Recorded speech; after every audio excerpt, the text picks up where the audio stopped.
तुमने इतने प्रेम से कथा सुनी आस्था चैनल पर, श्रावण का पूरा महीना सुनी। ये जजमानों को धन्यवाद देना कि उन लोगों ने आस्था चैनल पर कथा करवा कर आपको सुनवा दी। बार बार धन्यवाद देना कितने प्रेम से सुनी है। धन्यवाद सारे जजमानों को जिन्होंने अभी तक कथा करवाई, उनको भी, और जो आगे करवा रहे हैं उनको भी। सबको साधुवाद है, धन्यवाद है कि आस्था चैनल के माध्यम से यह कथा घर घर तक पहुंचा दी। घर घर तक शंकर का विश्वास आपके हृदय में जाकर बैठ गया। अब यह कथा तो आपने सुन ली, विश्वास किस पर करा? शिव पर। सियोर वाला महाराज पे विश्वास मत कर जो जी, शंकर पर विश्वास करो, पुराण पर विश्वास करो, शिव पर विश्वास करो। उसके हो जाओ। और मान लो अगर आपने सियोर वाला महाराज का मुख से सुनी भी, तो आप लोगों ने कई लोगों ने विचार भी करा, हमने तो सियोर वाला महाराज का मुंह से सुनी थी, और अगर काम नहीं हो तो फिर के सियोर वाला महाराज तो चिल्ला चिल्ला के बोल रहा था टीवी पे, तो इसमें सियोर वाला महाराज का कुछ जाएगा? अरे बोलो तो सरी, जाएगा किसका? वो जो कैलाश पे बैठा है, वो जो घट घट में बैठा है, वो श्वास श्वास में बैठा है, मेरा क्या जाए? जाए तो शंकर जी का जाए। तो शंकर जी के लगेगा ना इतना, बताओ, दिल से कह रहा है, कथा वाच रहा, और साथ में लोगों का विश्वास जागृत हो गया, हमारा कुछ न बिगड़ेगा, तुम्हारी शान जाएगी। लोग बात कहेंगे हमारा तुरंत पार्टी चेंज। आज के जमाने में तो तुरंत चेंज हो जाते हैं, जरा सी देर में। भरोसा शिव पर रखना, विश्वास मेरे काल अधिपति महाकाल पर रखना, भरोसा मेरे विश्वनाथ पर रखना। दुनिया में किसी का नाम नहीं है विश्वनाथ, केवल एक देवता देवाधिदेव महादेव, उनको लोग विश्वनाथ कहते हैं, क्योंकि वो विश्व का नाथ है।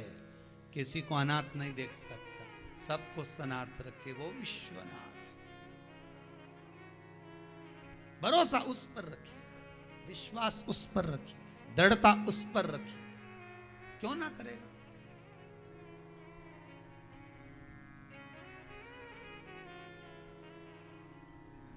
महाराज दिया अपनी चौखट पर पशुपतिनाथ का जब आप दिया लगाते हैं और प्रवेश करते हैं, तो उसमें भाव ये होना चाहिए कि मेरी कामना पूर्ण होकर मैं प्रवेश करूं। मेरी कामना,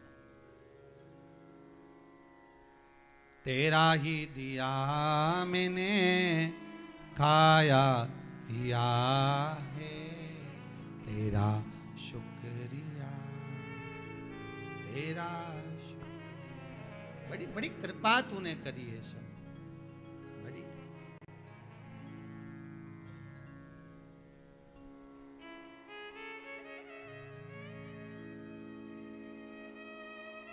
बड़ी करुणा, बड़ी दया करी है आप। ये आपकी शंकर की कथा कर रही है, शिव महापुराण की कथा कर रही है, दयालु दातार की कथा कर रही है।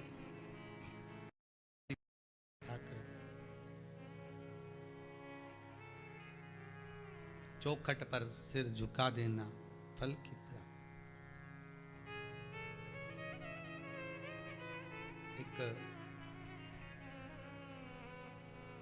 एक बार राजा श्वेत के प्राण छूटने का जब समय आया, दरवाजे पर, द्वार पर यमदूत खड़े हो गए राजा श्वेत को ले जाने के लिए।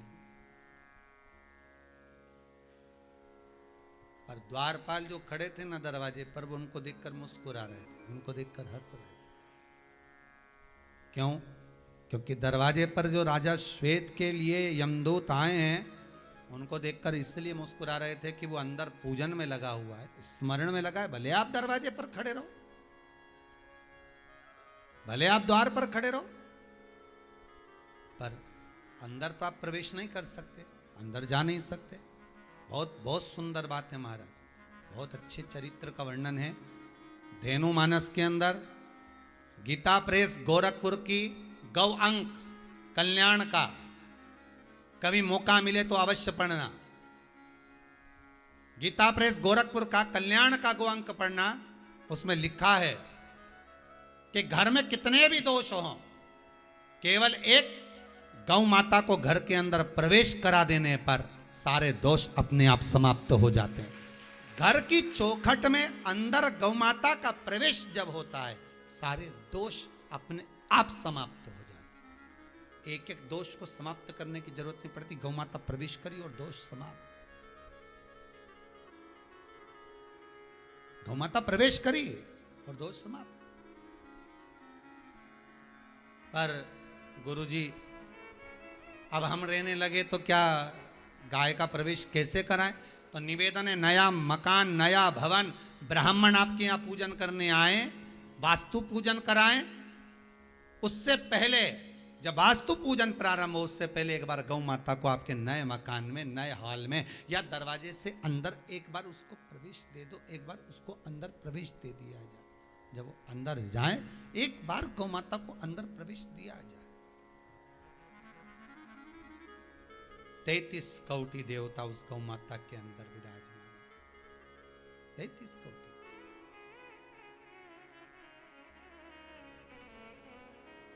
प्रवेश दिया जाए।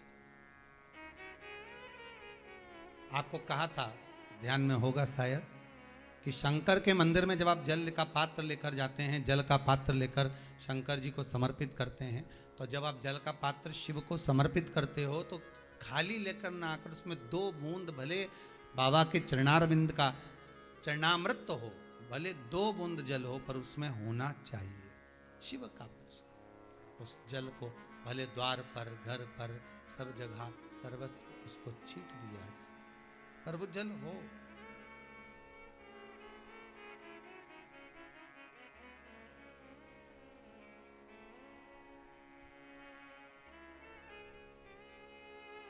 महाराज, शिव जल होना चाहिए। चरित्राया भगवान राजा श्वेत को मारने के लिए, प्राणों को हरने के लिए दरवाजे पर दूत खड़े हुए हैं, पर श्वेत के प्राण लेने अंदर प्रवेश नहीं करते। द्वार पर प्रवेश नहीं करते। कभी कभी प्रयास करना, कभी कभी प्रयास करिएगा थोड़ा सा। हफ्ते में एक दिन ऐसा नियम बनाओ, हफ्ते में एक दिन ऐसा नियम बनाओ कि हमारे दरवाजे की जो चौखट है, हमारा जो द्वार है, उस द्वार पर जो भी देवता विराजमान है, कम से कम उसकी आराधना तो हम कर सकें।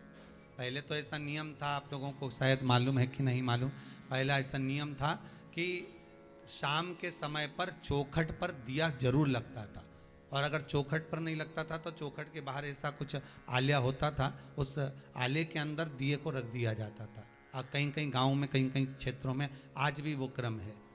कहीं कहीं हमने तो कई बार महाराष्ट्र और राजस्थान में, मारवाड़ में भी ये चीज़ देखी है कि वो दिया रख देते थे। और भी स्मरण किया।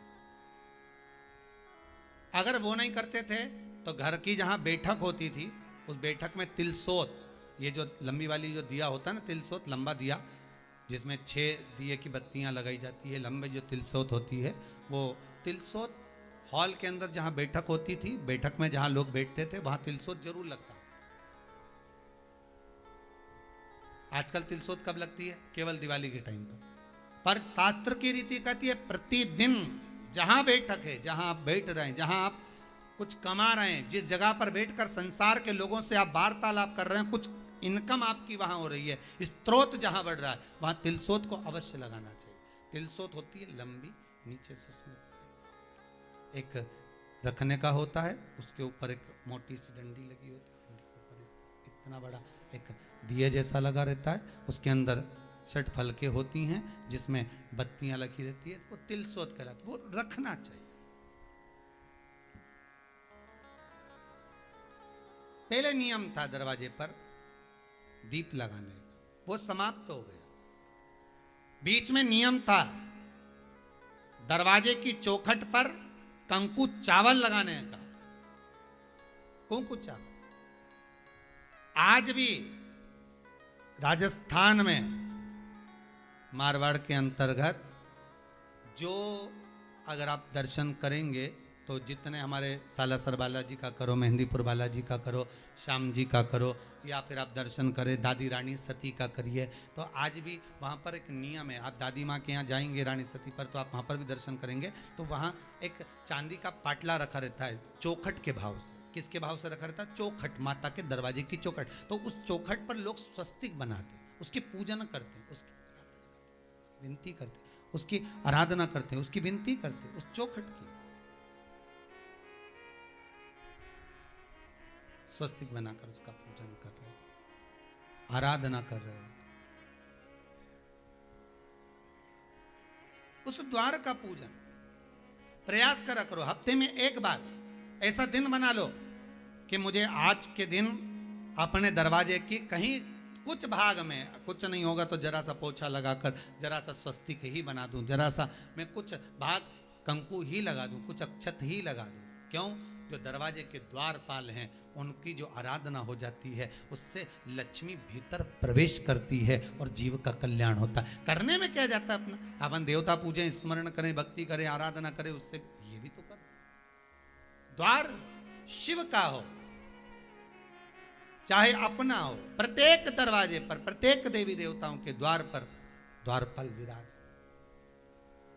बैठे। शिव महापुराण में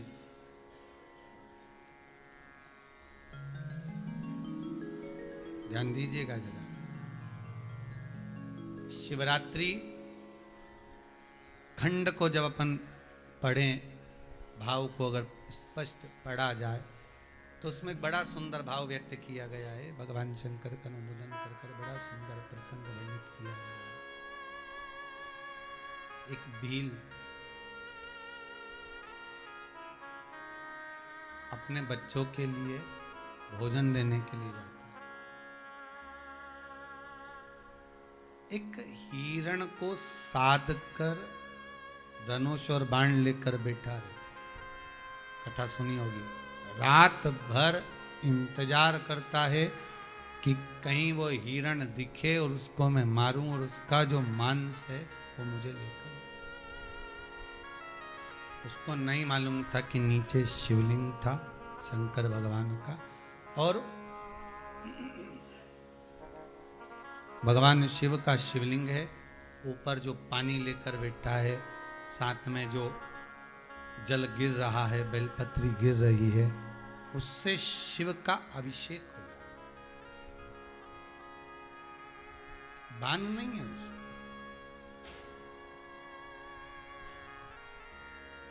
अच्छा, जल तो चढ़ गया, जल समर्पित भी हो गया। बेलपत्री का वृक्ष था, बेलपत्री नीचे गिर रही थी, वो भी शिव को मिल गई, वो भी भगवान शंकर को प्राप्त हो गई। पर एक भाव उसी बेलपत्र के वृक्ष पर, आप कभी अगर बेलपत्री को पाते हैं, बेलपत्री को अगर आपने खाया है, आपने स्मरण किया होगा, तो बेलपत्री को जब आप खाते हैं रोग मुक्ति के लिए, तो उसको जब छोटी सी बेलपत्र को चबा चबा कर खाते हैं तो शुरू में तौरी लगती है, उसके बाद थोड़ा सा मिठासपन लगता है, फिर जीवान पर छारपन लगता है थोड़ा। बेलपत्र का जब वृक्ष है, उसकी जो पत्ती गिर रही है, उस पत्ती के साथ में कुछ रस तत्व भी शिव को समर्पित हो रहा है।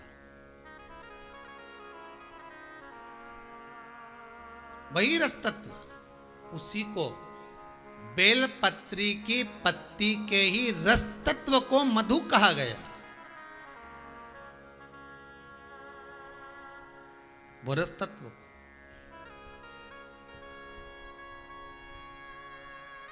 जो भगवान शंकर को समर्पित हो रहा है,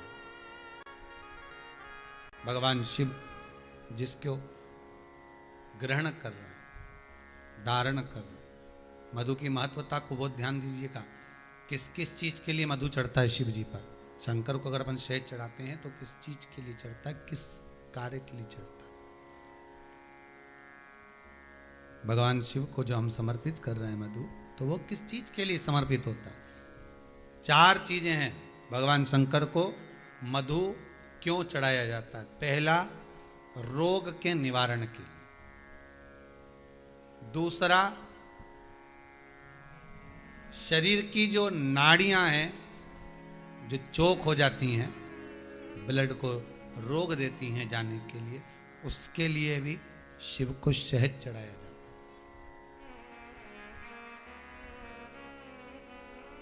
तीसरा, नयनों को शिव के चरणारविंद में स्थिर करने के लिए, नयन रोग का निवारण करने के लिए भी शिव को शहद चढ़ाया जाता है। चौथा,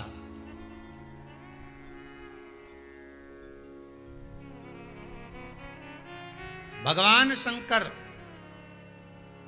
छोटे छोटे जीव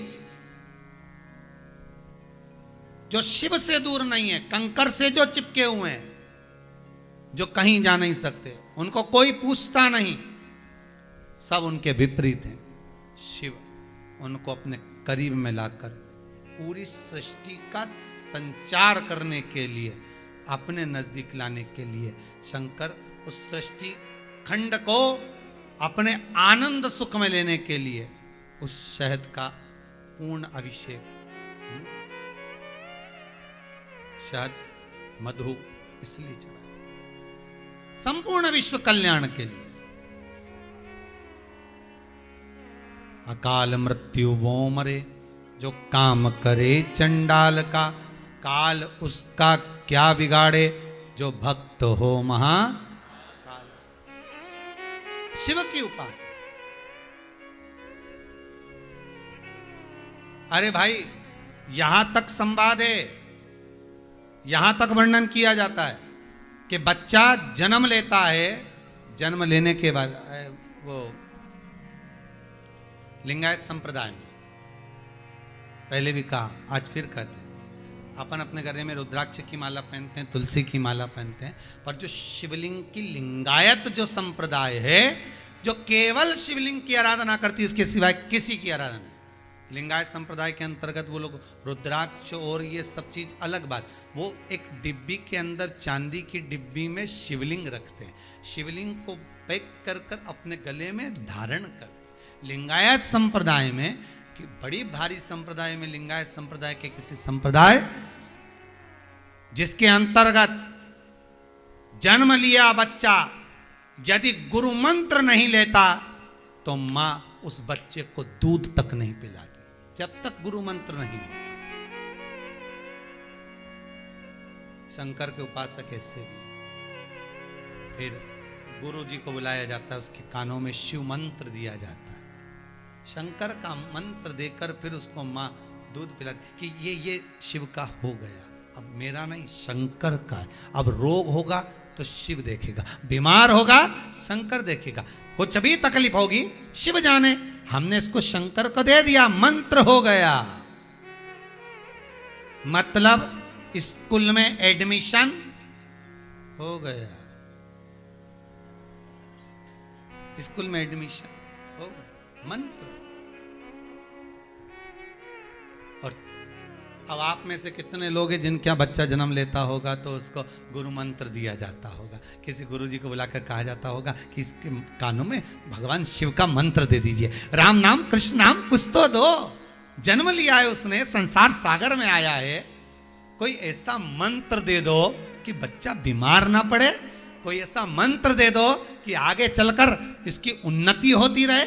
तो वो जन्म के समय पर जो दिया गया मंत्र है लिंगायत संप्रदाय में, शिव का स्मरण। और मेरी माताओं से निवेदन है, आपके यहाँ कोई बच्चा जब जन्म ले, कोई अगर गुरु ना आ सके, कोई संत ना आ सके, तो मेरी माताओं से निवेदन है, आप भी उस बच्चे की पहली गुरु हो, आप भी अपने बच्चे के कान में कम से कम ओम नमः शिवाय, श्री शिवाय नमस्तुभ्यम, राम कृष्ण कह तो सकते हो।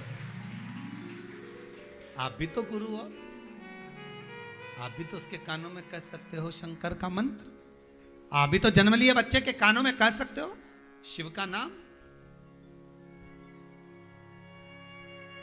माता भी तो प्रथम गुरु है। प्रथम गुरु माँ, द्वितीय गुरु पिता, तृतीय गुरु शिक्षक, चौथा गुरु सतगुरु। 4 गुरु में से पहले नंबर पर माँ ही तो प्रथम गुरु है। आप भी तो कह सकते हो। फिर हमारे यहाँ एक लेखनीय बात है, बहुत सुंदर बात। हिंदू धर्म के देखिए नियम कितने सुंदर थे, वो देखिए। फिर दूसरे नंबर पर आए क्या, जब बच्चा अन्नप्राशन पर आता है, कुछ ग्रहण करता है, तो भी शिव पर समर्पित किया गया शहद जो नर्मदेश्वर शंकर पर चढ़ा हो, उस शहद को जीवान पर चटाया जाता है। अब आज के जमाने में अन्नप्राशन में खीर चटा देते हैं, और वो भी भगवान को भोग लगाई नहीं, बस बनाई, चांदी की कटोरी मिलाए, चम्मच से चटाई। अब तुमने उसको अच्छे संस्कार देकर शहद नहीं चटाया, तो वो भी जिस दिन उसकी शादी हो, देख लेना वो एक दूसरे को खिलाए, पर अपनी माता और पिता को खवाए क्या चम्मच से? तुम देखो। अच्छा, वो जो भोजन लगाने वाले वो वेटर होते हैं ना, वो भी समझदार होते हैं। उन दोनों की कुर्सी ऐसी सामने रखे, बाकी ये सब नहीं, लड़की वाला इधर ने लड़के वाला इधर, ने सास ससुर ने दोनों के इनंग उनंग बिठा दे, मौसा मौसी काका बुआ फूफा सब उधर बैठो, और इनके पास कोई नहीं बैठेगा। और इनके पास तो इनका दोस्त ही बैठे इधर, इसकी सहेली बैठे इधर, और दोनों कोनी मार मार के खिलाओ खिला खिला, हम तो खिला।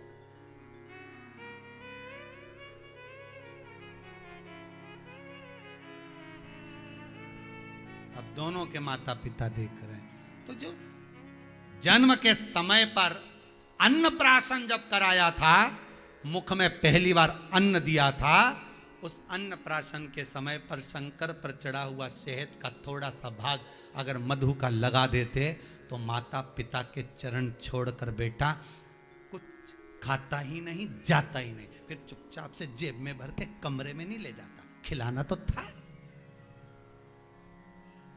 तो खिलाया ही।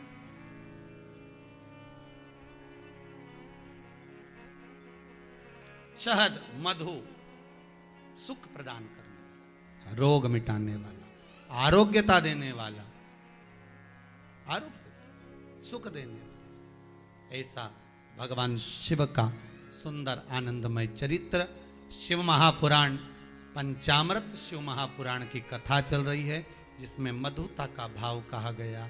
कभी कभी निवेदन करूंगा, एक थोड़ा सा भाव व्यक्त करूंगा।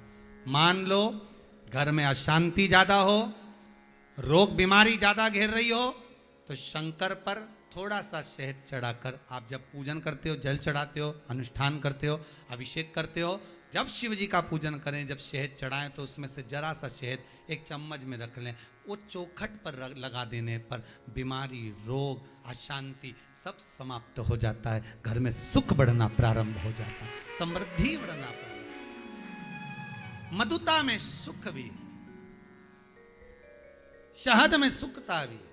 भगवान को जो समर्पित किया गया, एक एक पुष्प भगवान शंकर को जो दिया गया है, एक एक भाग जो शिव को दिया गया, वो साधारण नहीं है। शंकर के पास जो भी चीज रखी है सब VIP है। गले में देख लो नाग बासुकी है, कानों में बिच्छू, हाथ में त्रिशूल, सब उसके पास में भी है। कोई चीज ऐसी। कल कथा में प्रवेश करते हुए प्रेम से आनंद से पहुंचेंगे घी की ओर, घृत की ओर पहुंचेंगे। शंकर जी को घी क्यों चढ़ता है, शंकर भगवान को घृत का अभिषेक में प्रयोग क्यों किया जाता है, घृत काय का होना चाहिए, उसका कलर कैसा होना चाहिए, शिव को जब चढ़ाया जाए तो किस भाव से समर्पित करा जाए। कल की कथा में पंचामृत शिव महापुराण में प्रवेश करेंगे। आज की कथा को यहाँ विराम की ओर लेते हैं। जो बहन भाई कथा को श्रवण कर रहे हैं, उनसे निवेदन है, इस कथा को सुनने के बाद अपने इष्ट जन को अवश्य दें। हम कहेंगे अगर आप यहाँ कथा में आते तो प्रसाद लेकर जाते कि नहीं जाते, दूसरे को देते कि नहीं देते। ये कथा को प्रसाद के रूप में बांटो। शिव महापुराण की कथा जो कुबेरेश्वर धाम से आस्था चैनल पर, फेसबुक, यूट्यूब पर आप श्रवण कर रहे हैं, चैनल को सब्सक्राइब कर कर इसको प्रसाद के रूप में बांटिए, इसको दीजिए प्रसाद के रूप में कि शंकर की कथा जरूर सुनो। शिव महापुराण को अपने जीवन में उतारो, वो पुराण को अपने हृदय में उतार कर रखो जो जीवन का सुख देगी। सारे साधन यही रह जाना है, अंत समय में केवल शिव ही साथ निभाना है। वो शंकर का अनुमोदन करते हुए चलिए। गड़बड़ तो नहीं बोल गया है? तो प्रैक्टिकल करने में अपना क्या जाए, प्रैक्टिकल करना। एक दूध दही शहद शक्कर घी सब मिला के इकट्ठा कर कर अच्छा घोट कर पी कर देखना, उसका स्वाद एक अलग रहेगा।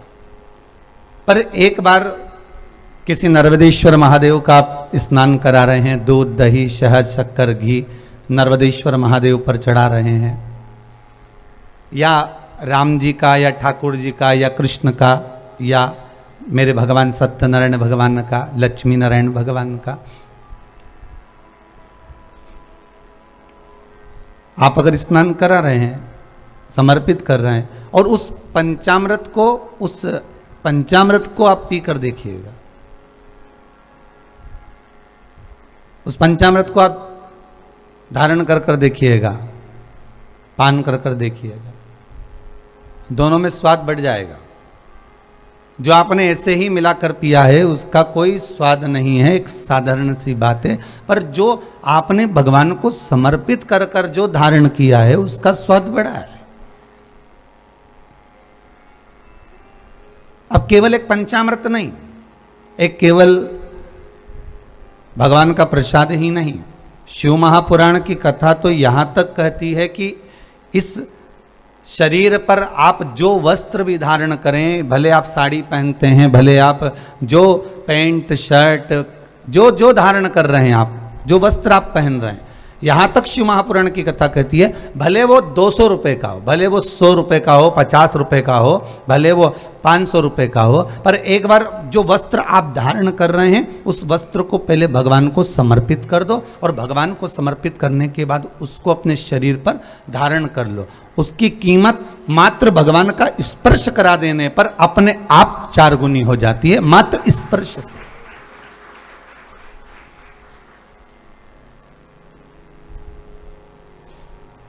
केवल मात्र स्पर्श से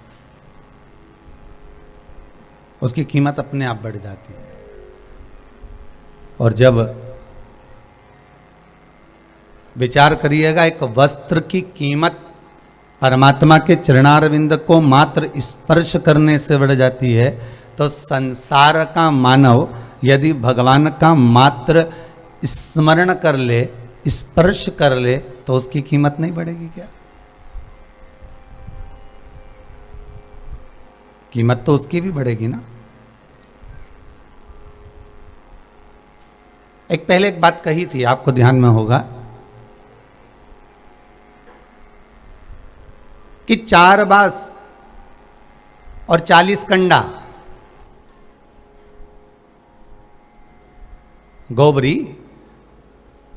कंडा गाय का गोबर, 4 बांस 40 कंडा तो कोई भी लाकर दे देगा अंतिम समय में। पर सबसे ज्यादा कठिन की बात तो यह है कि वो 4 हाथ वाले को कौन लाकर देगा अंतिम समय में।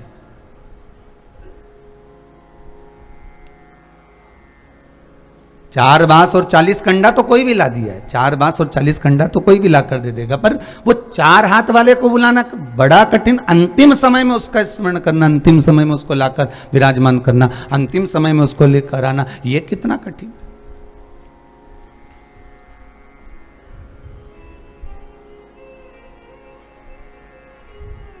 कि अगर भोले बाबा का सहारा न होता तो दुनिया में कोई हमारा न होता।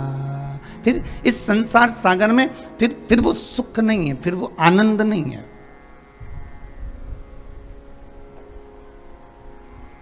वो फल की प्राप्ति नहीं है। शिव पुराण कह रही है, शंकर की कथा कह रही है, शिव का अनुमोदन कर रहा है। 5 चीजों का स्मरण करिएगा। दूध लक्ष्मी की वृद्धि कराता है, दही परिवार को एकत्रित करता है, शहद रोग बीमारी को दूर भगा देता है।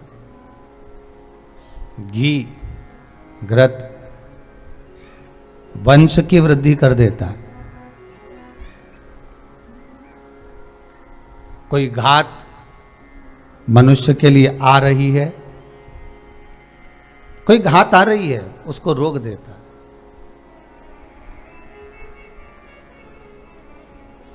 शक्कर मिष्ठान महाराज, परिवार में अगर कहीं कोई क्लेश चल रहा है, कोई बहुत ज्यादा क्लेश चल रहा है, शक्कर उसको रोक देती है। शिव को समर्पित होने वाली एक एक वस्तु, शंकर को समर्पित होने वाला एक एक पदार्थ, शिव को समर्पित होने वाली एक एक चीज भगवान स्वतः स्वीकार कर कर जीवन का एक आनंद सुख दे देता।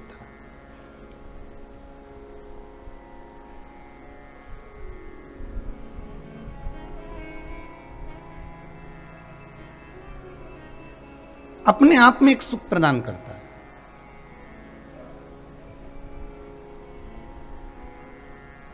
पंचामृत चढ़ाने का एक भाव और व्यक्त किया गया है शिव महापुराण के अंतर्गत। पंचमी की कथा है, नाग पंचमी की हो और 5 जजमान की है, थोड़ा ध्यान रख के सुनिएगा। एक आनंद की अनुभूति है, इसका एक आनंद ही दूसरा है महाराज। सोमानी जी, राठी जी, मिलकर जो करा जाता है उसका एक आनंद ही दूसरा होता है। एक अकेला दूध पदार्थ को अपन ग्रहण कर लो वो अलग बात है, दही को अलग ग्रहण कर लो, आप शहद को अलग ग्रहण कर लो, एक मिलकर जो आनंद की अनुभूति हुई है। और मैं बहुत बहुत साधुवाद दूंगा, बड़ी प्रसन्नता का विषय है इस चीज के लिए। आज पूरे राष्ट्र को इस बात का एक आनंद रहेगा कि ये एक नई आनंद की अनुभूति लोगों को प्राप्त हुई है, एक नई प्रेरणा लोगों को दी जा रही है और एक आनंद दिया जा रहा है।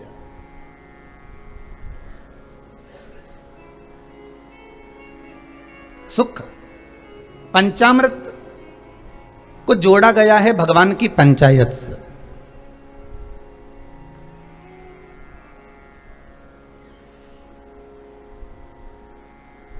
शिव पंचायत में 5 हैं। कौन कौन है?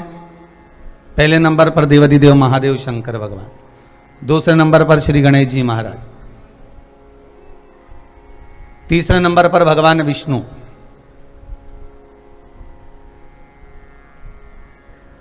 चौथे नंबर पर सूर्य नारायण भगवान भास्कर देव, और 5वें नंबर पर है मां दुर्गा भवानी। शिव पंचायत में ये 5 हैं। आपके नगर में, आपके गांव में, आपके शहर में भगवान शंकर के परिवार का तो मंदिर होगा। शंकर भगवान के परिवार का मंदिर का दर्शन तो आप बारंबार करते होंगे। पार्वती जी भी होंगी, गणेश जी भी होंगे, कार्तिकेय भी होंगे, नंदी भी होंगे, शिव भी होंगे। ये भगवान शिव का परिवार है। पर भगवान शंकर का जो पंचायत है, भगवान शिव की जो पंचायत है, उसमें 5 ये अलग। कभी आप लोग उज्जैन जाएं महाकाल की नगरी में, तो महाकाल की नगरी में जब पहुंचे तो बाबा से विनय कर कर जाना कि बाबा हम महाकाल की नगरी में आए, ऐसी कृपा कर दो कि हमको शिव पंचायत का दर्शन हो जाए। महाकाल उज्जैन में एक मंदिर में, बाबा महाकाल के एक मंदिर के एक आनंद में पंचायत भगवान की विराजमान है, उसका भी दर्शन। जैसे दूध का कर्म अलग है, दही का कर्म अलग है, घृत का कर्म अलग है, शक्कर का कर्म अलग है,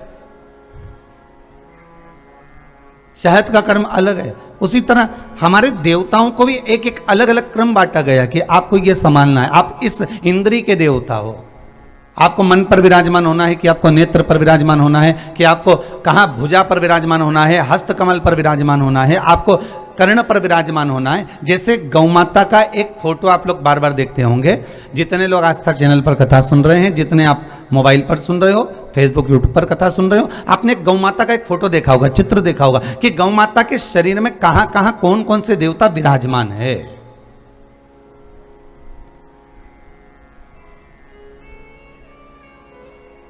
गौ माता के शरीर में कहाँ कहाँ कौन से देवता बैठे हुए हैं, ये आपने दर्शन करा होगा एक चित्र के अंदर, एक गौ माता के एक चित्र के अंदर। उसी तरह केवल गौ माता में नहीं,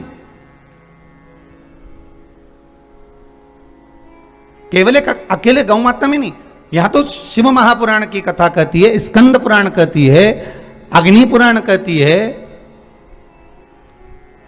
नारद पुराण कहती है कि भगवान ने जब मनुष्य को जन्म दिया, मनु और शत्रुपा का जब प्रकट हुआ, तो मनु शत्रुपा के उस संपूर्ण श्री विग्रह में एक एक इंद्रियों में एक एक स्थान पर स्वयं भगवान भी विराजमान हुआ।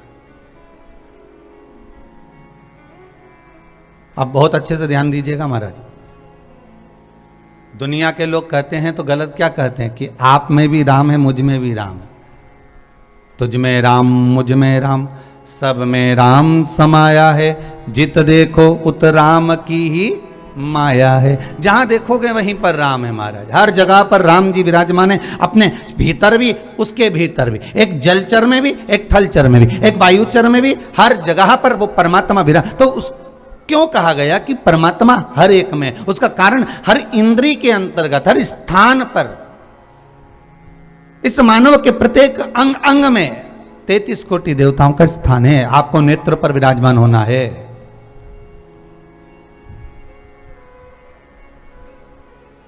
जल डिपार्टमेंट अलग राजनीति में, विद्युत विभाग अलग राजनीति में, ये इसके मंत्री हैं, ये इसके मंत्री हैं, ये इसके मंत्री हैं। और शिव महापुराण भी वही कर रही है कि सांसारिक मानव को जब भगवान जन्म देता है, माता के गर्भ से जब प्रकट करता है, माता के गर्भ से जब पैदा करता है, माता के गर्भ से जब प्रसव करता है, इस मनुष्य की एक एक इंद्रियों में एक एक देवता विराजमान हो जाता है।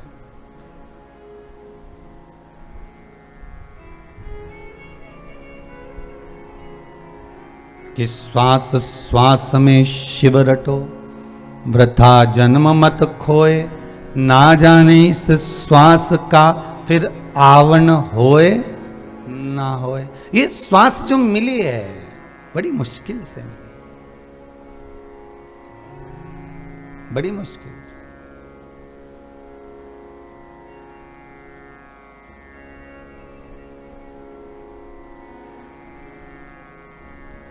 और ये तो कोई वस्तु है तो आप बाद में भी प्रयोग में ले सकते हो। बहुत ध्यान दीजिएगा महाराज, कोई वस्तु है ना, कोई साड़ी तुम्हारे पास में रखी है तो तुम सोचोगे इसको मैं बाद में पहन लूंगी, कोई रकम रखी है तो तुम सोच लोगे इसको मैं बाद में पहन लूंगा, कोई जूता रखा हुआ है इसको मैं बाद में पहन लूंगा, कोई खाने की वस्तु इसको मैं बाद में खा लूंगा।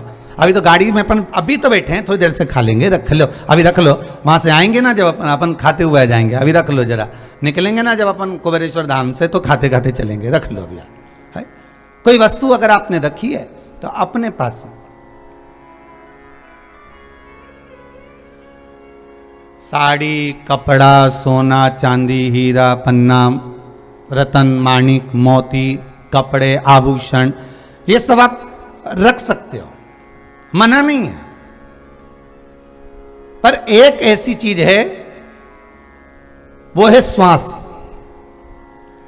उसको रखना मुश्किल है कि हम आज की जगह कल श्वास लेंगे, नहीं लेना जा,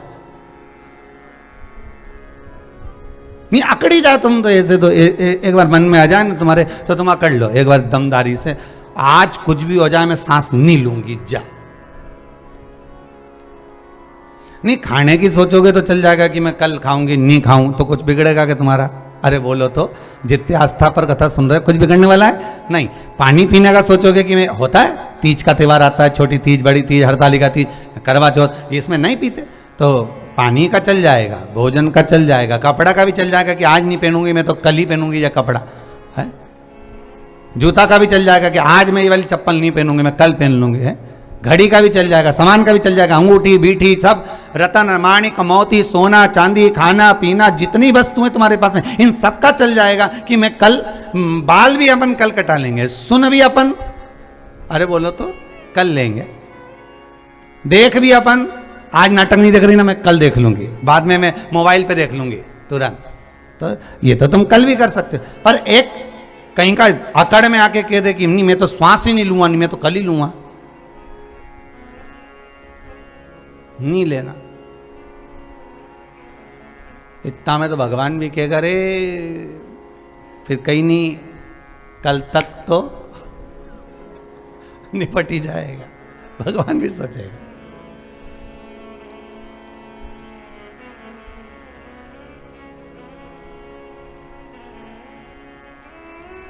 नाम हरि का हृदय से न भूलो,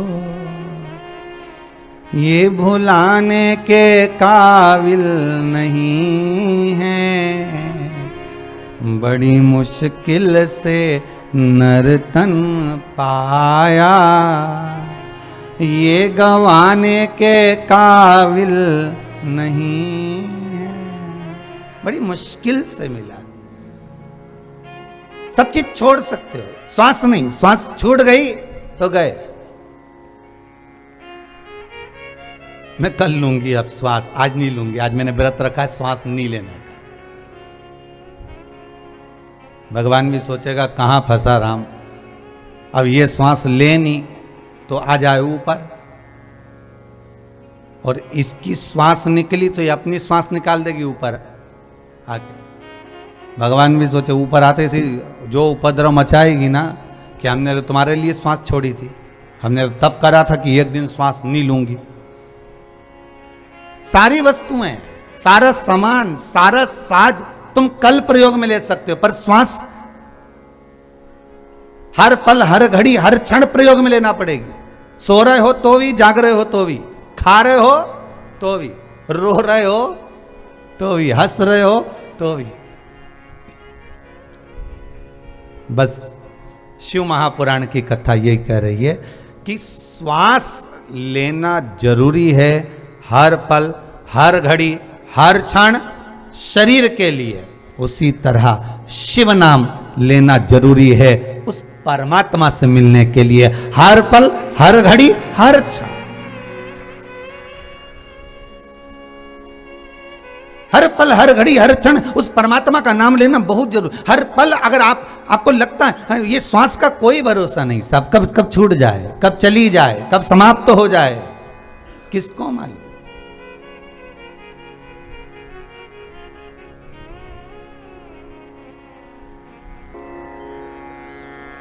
हर पल, हर घड़ी, हर क्षण शंकर का अनुमोदन जरूरी है।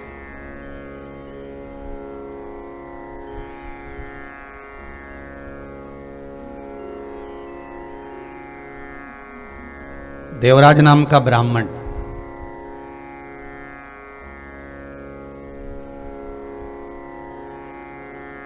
चौरी में थोड़ा सा लग गया।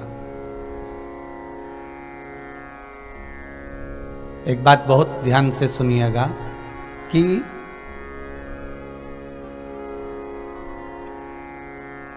तुमने विचार करा कि मुझे ये गाड़ी लेना है या मुझे ये सामान लेना है। लेने गए थे सफेद कलर की, आ गई लाल कलर की। कई बार मार्केट में आप भी जाते होंगे, बाजार घूमने गए और कपड़े की दुकान पर जाकर बैठे और उसने बहुत सारे कपड़े दिखाए आपको, बहुत सारे सूट दिखाए, बहुत सारी सामग्री दिखाई।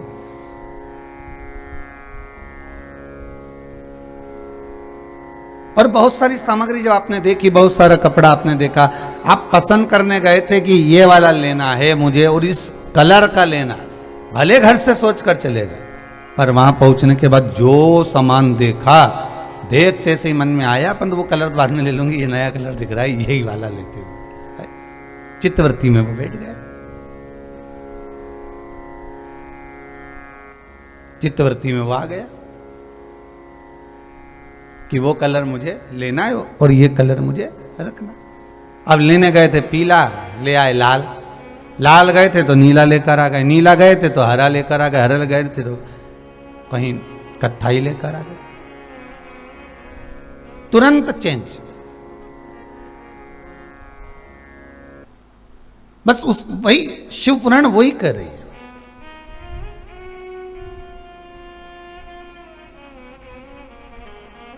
इस चित्तवृत्ति में इस आत्मा के लिए, इस मन के लिए, श्वास के लिए आज चल रही है, कर चले ना चले, हर पल हर घड़ी, ये जरूरी नहीं है। हम फिर निवेदन करेंगे, हम ये नहीं कहेंगे कि आप शंकर ही भजो, हम ये भी नहीं कहेंगे कि आप राम ही भजो, क्योंकि तुलसी बाबा ने तो रामचरितमानस में भी लिख दिया था, कलयुग केवल नाम आधारा। राम नहीं लिखा, उन्होंने लिखा नाम आधारा। कलयुग केवल नाम आधारा, सुमर सुमर नर उतरहि पार। कलयुग में केवल नाम की आधारशिला रखिए। राम जप लो, कृष्ण जप लो, शिव जप लो, भवानी जप लो, तुम्हारा मन पड़े उसे जपो, जिससे तुम्हारी अच्छी पटे उसको जप लीजिए।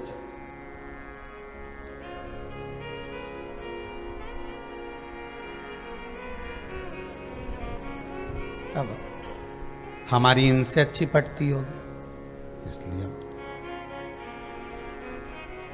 कोई भगवान कृष्ण से भी अच्छी, कोई राम जी से अच्छी, कई कई माताएं तो कह भी देती हैं गुरुदेव।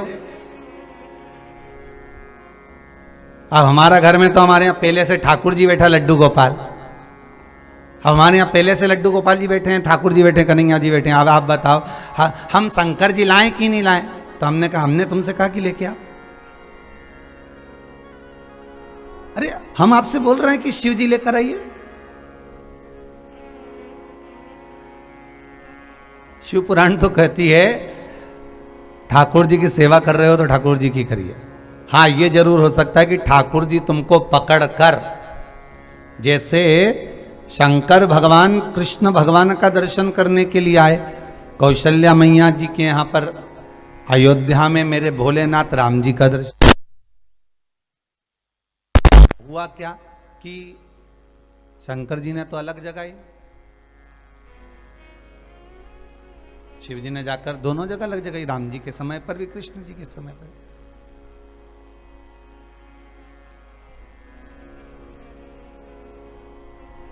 बहुत आवाज लगा,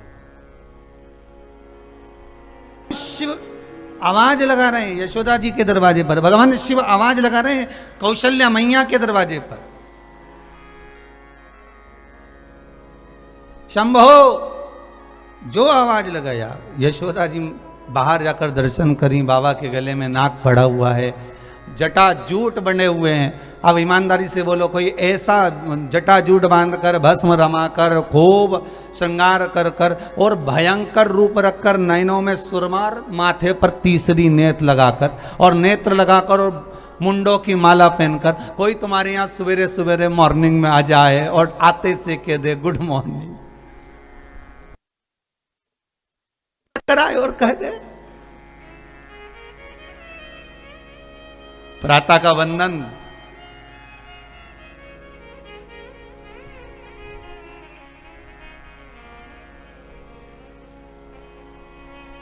कभी कभी संबोधन भी बड़े विचित्र होते हैं, कई बार सुनने में आता ना गुड मॉर्निंग।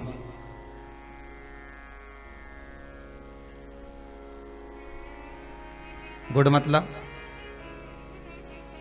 अच्छी,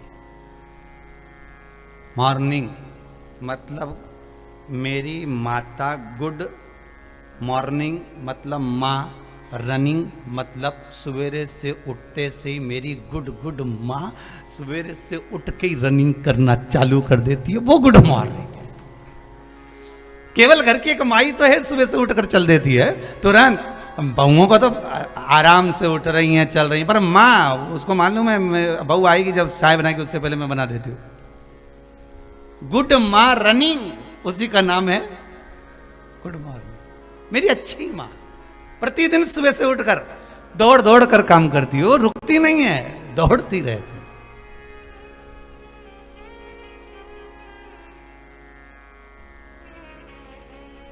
अब सुबह से ऐसा रूप रखकर कहीं कहा जाए भयंकर बाबा जी का रूप रखा।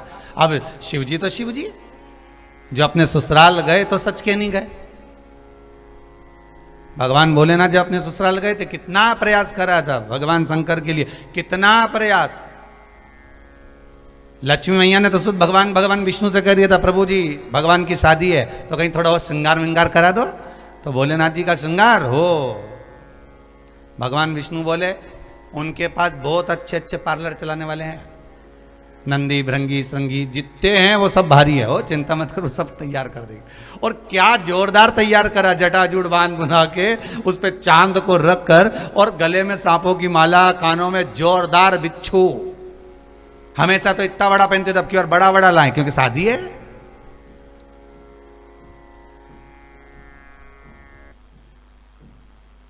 और भयंकर नाद करते हुए, भयंकर।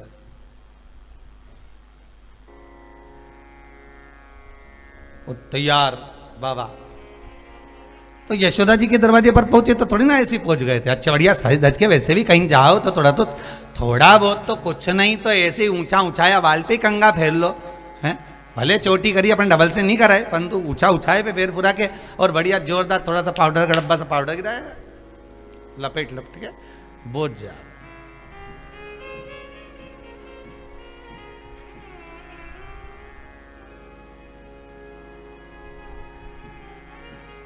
और कहीं कहीं की तो भोकटी ऊपर नीचे जाए तो वो भी कल है लगाए सत जाए, सील टप्पा लगा के चले हो।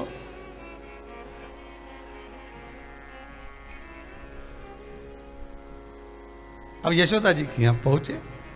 अब यशोदा मैया ने जो देखा बाबा को तो यशोदा मैया ही डर गई, तो अब लाला नहीं डरेगा।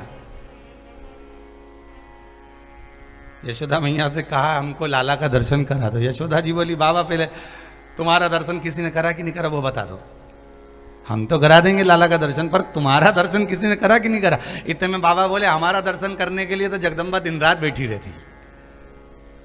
ओ कौन जगदम्बा? बाबा अगर बता दे कि मैं शंकर तो दर्शन तो हो ही नहीं, तो बाबा हमें ऐसे दर्शन नहीं करा सकते। अब देखिए ललकता किसको बड़ी, इधर शिव को ललकता है भगवान के दर्शन की।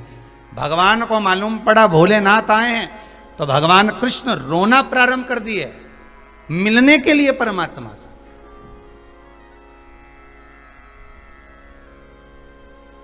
हम कभी नहीं कहेंगे कि आप राम भजो कि शंकर भजो कि कृष्ण भजो, तुम्हारे दिल में जो बैठ जाए। अगर आप ठाकुर का वंदन कर रहे हो, ठाकुर का स्मरण कर रहे हो, तो ठाकुर आपको शिव के पास ले जाएगा।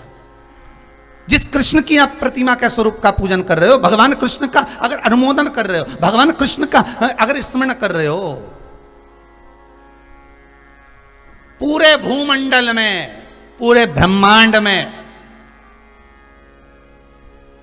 पूरे ब्रह्मांड में सबसे पहली अगर कोई मूर्ति थी, पहला अगर प्रतिबिंब था तो भगवान शंकर का ही शिवलिंग था। इसके सिवाय ये मूर्तियां मंदिर में देवताओं में ये सब बाद का क्रम हुआ, ये सब बाद में, पर सबसे पहले सतयुग के अंतर्गत से प्रारंभ।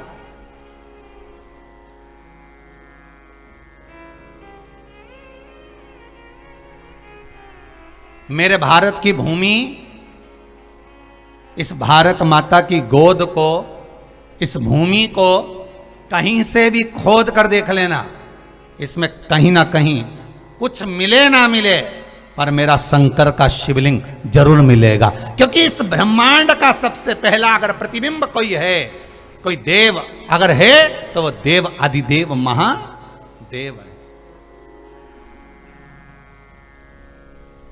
काशी के पास में खुदाई चल रही थी तो वहां से भी शंकर भगवान का एक स्वरूप निकला।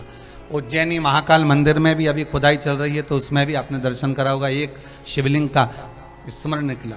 अयोध्या में भी जब नींव के लिए खुदाई चल रही उसमें भी शंकर का शिवलिंग प्राप्त हुआ। शिव कहां नहीं है ऐसा,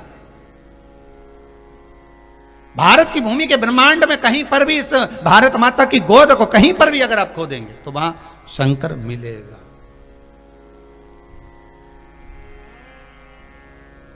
वहां शिव मिलेगा।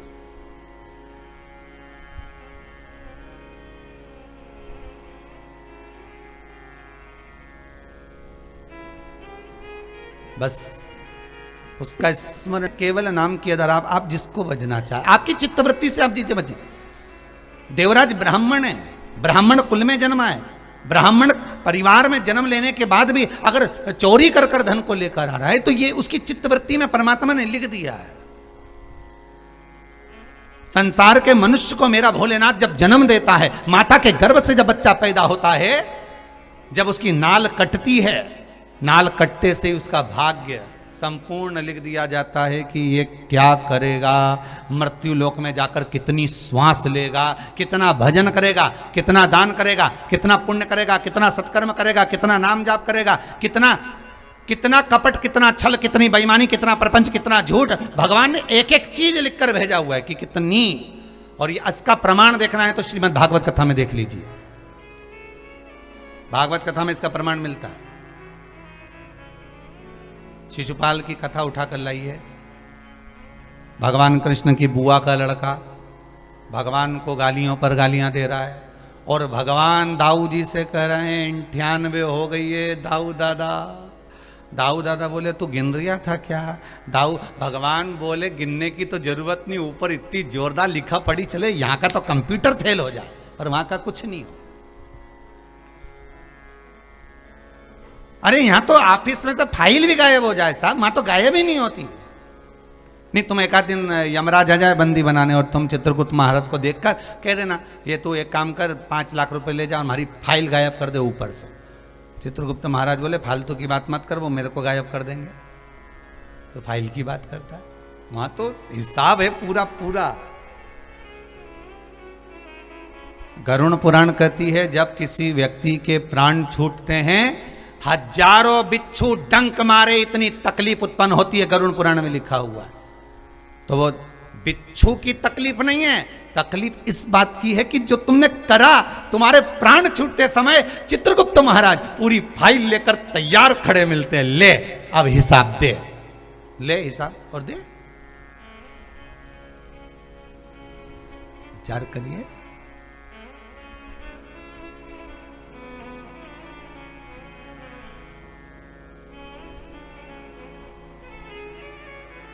एक एक चीज का हिस्सा।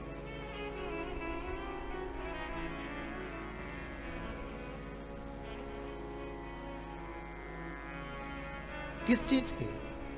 शिव के भरोसे छोड़कर चलो, शंकर के अनुमोदन में छोड़कर चलो। और शिव स्मरण में जब छोड़कर चलोगे तो वो जीवन का एक सुख देगा, एक आनंद देगा। का अनुमोदन कराए आप राम बजेंगे शिव तक पहुंचेंगे, आप कृष्ण बजेंगे शिव तक पहुंचेंगे, आप शिव भजेंगे राम और कृष्ण तक पहुंचेंगे। ये चित्त वृत्ति में शिव समाया है।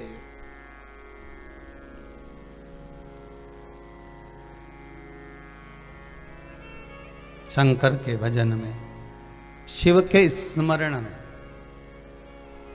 डूबे। देवराज ब्राह्मण है, प्रवृत्ति थोड़ी सी गलत हो गई। जन्म के समय पर लिख दिया जाता है कि आपको क्या करना है, क्या धरना है, कितनी श्वास लेना है, क्या करना है। शिशुपाल की गालियां तक गिनी गई थी कि इतनी रह गई है, तो क्या अपनी नहीं गिन रहा होगा ऊपर बैठकर? हिसाब का पक्का है। तुम ऊंचा नीचा कर सकते हो, वो नहीं करेगा बिल्कुल। फिर याद कर लो, एक मां अपने बेटे को 100 रुपए लेकर भेजती है, जा सरफ की थैली लेकर आओ, 30 रुपए की आई है। मां हिसाब लेगी कि नहीं लेगी? वापिस आएगा, कितने की लाया बेटा? मम्मी 30 रुपए की, बाकी के पैसे ये रहे, ये 70 रुपए पकड़ो। जब वो एक मां, एक घर का पिता अपने बच्चे से 100 रुपए का हिसाब ले सकता है, तो वो भी तो 100 साल का लेगा कि नीचे जाकर भजन कितना किया था, दान कितना करा, पुण्य कितना करा, स्मरण कितना करा, कितनी श्वास गवाई और कितनी श्वास में राम गुण गाई, पूछेगा, हर बार पूछेगा। बोल रे भेरू बोल, पूछेगा।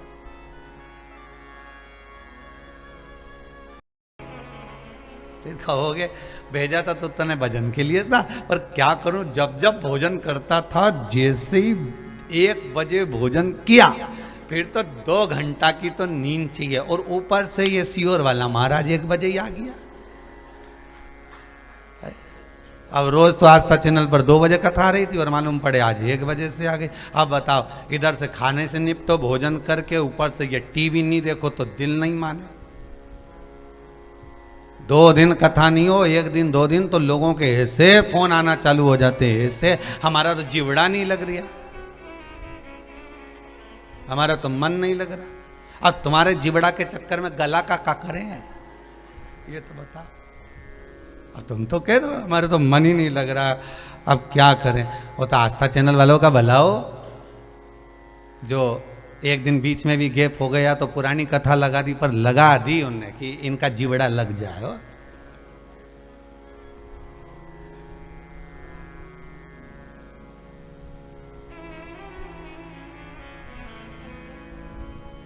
चित्तवृत्ति भगवान ने जोड़ी, माना भगवान ने हमको जैसा जन्म दिया है वो उसके हाथ में,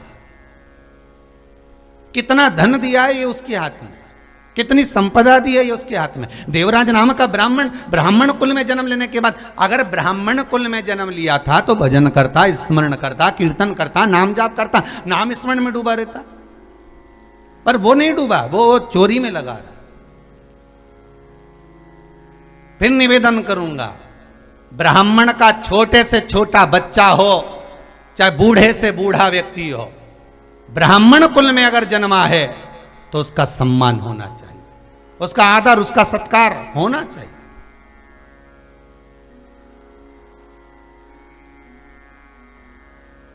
वो पैंट शर्ट भी पहन रहा है ना, है तो ब्राह्मण ना। वो धोती कुर्ता भी पहन रहा है तो है तो ब्राह्मण ना, है तो ब्राह्मण। अब कई लोग कहते थे महाराज वो ऐसा होकर ऐसा कर, वो उसके कर्म का भोग वो भोगेगा। तुम ये देवराज नाम का ब्राह्मण और ब्राह्मण होकर अगर चोरी कर रहा है तो इसके लिए कथा तो वर्णन कर दी कि उसके कर्म का भोग वो भोगेगा। आप तो अच्छा कर्म करते चलो।